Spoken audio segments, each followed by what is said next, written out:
Hello, all. Welcome back to Cheese with Uma. Four monks decided to meditate silently without speaking for 2 weeks.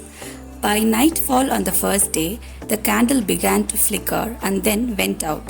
The first monk said, "Oh no, the candle is out." The second monk said, "Aren't we not supposed to talk?"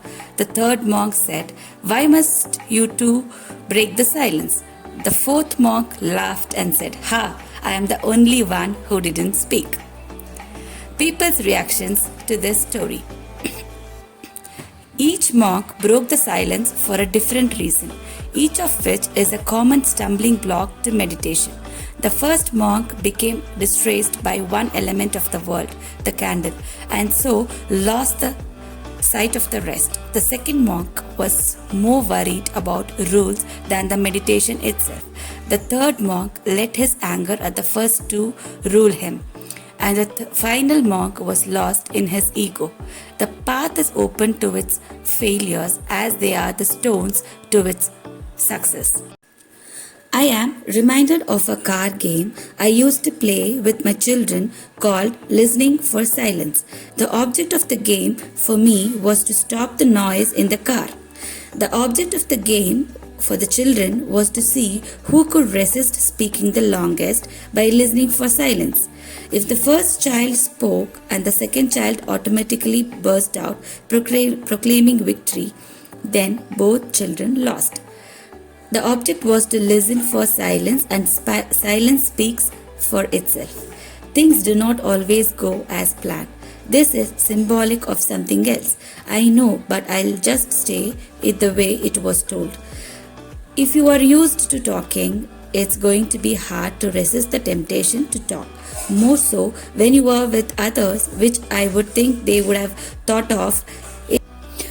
It's like telling someone who sees just fine to close their eyes for a week, staying awake and not open them at all. No matter what noises they heard, it's pretty near impossible to resist temptation when you've never had to resist that type of temptation before. You could have ended the story at the point when the candle flickered and went out.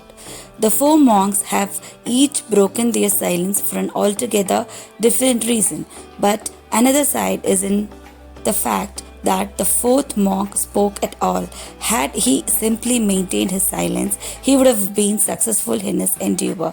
But if he had, in all likelihood, the other three would have probably continued to argue and not even noticed his silence. I know many people who are like the fourth monk. Their motto, if I'm doing something good and no one is watching or no one notices, I might as well not be doing it at all. They believe that the reward is not in the effort but in the recognition. Where I, a fifth monk, I would wait 10 minutes into the exercise, stand up and yell loudly, "Ha, I lose," then walk out to do some non-competitive meditation. Enter a woods and hear the wilderness, listen. That's where you will find it. John, your PhD is not silent. This story reminds me a teaching. When you meditate in breathing, you should concentrate your mind to your breath only and cast out all thoughts, including a thought that you are breathing. If you can describe the Zen when you do not know it, the buffalo left his enclosure for the abyss, his head past the doorway, his shoulders, girth and haunches, yet his tail would not pass through. Cone from the gateless gate. Oaths and promises, lightly spoken, hardly kept. It is the proven of knowledge to speak. It is the privilege of wisdom to listen. It is clear from reading the story that none of the monks are spiritually ready to perform the difficult silence meditation. Unfocused and easily distracted by their surroundings, the burnt out candle and the conversations of themselves. They all fail to reach their aim of meditating in silence for 2 weeks. I see the moral of the story is to plan thoroughly and be solidly ready before embarking on an action. Focus your mind constantly in reaching your aim and the objective will be reached, no matter how hard it is. Thank you.